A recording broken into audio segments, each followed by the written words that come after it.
दाम राउत आउ नाहांती से ओडिशार गोटे गर्व जड़े दक्ष शासक थिले भल राइटर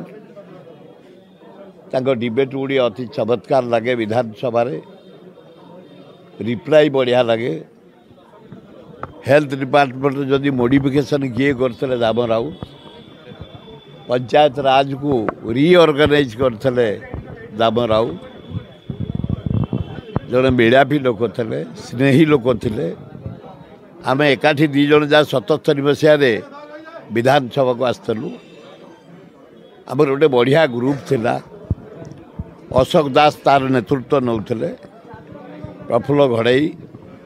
विश्वभूषण हरिचंदन आम साथी थे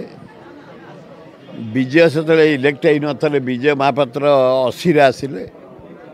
गोटे ग्रुप आम नड़ीन सब मिसिकी थिलु खूब मेलापी एवं प्रति सप्ताह थरे रोषे हम एकाठी बसी खाइबू गुली गप करूँ जड़े मेधावी छात्र भी से थिले वेटनरी डॉक्टर थिले बहुत गोरु गाई के सेवा से करछंती तेणु काली वियोग मुझे जाइली डाक्तरखाना मुझे देखिली कि वियोग हो जाइए अलरेडी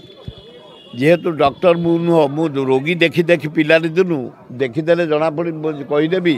ये बंचब कि जीव कि गलानी काली गलानी भी बाहरी पड़ता आपण मीडिया को पाखे जहाँ डॉक्टर डिक्लेयर कले चलीगले आत्मार सद्गति हो जगन्नाथ आल्लाह जीशु बुद्ध परिवार को शक्ति दिंतु एतिक ईश्वर पाए प्रार्थना। हाँ हाँ 50 वर्ष संपर्क जीवन में किति जे खाइबा होइछि दल अलग हेले मु कांग्रेस दल हेले गली आमर जेते जानी यात्रा लिंगराज चंदन पर्व महताब जयंती सबुत से जोगदेवे खूब बढ़िया लोक आज हरे आमे मर्माहत।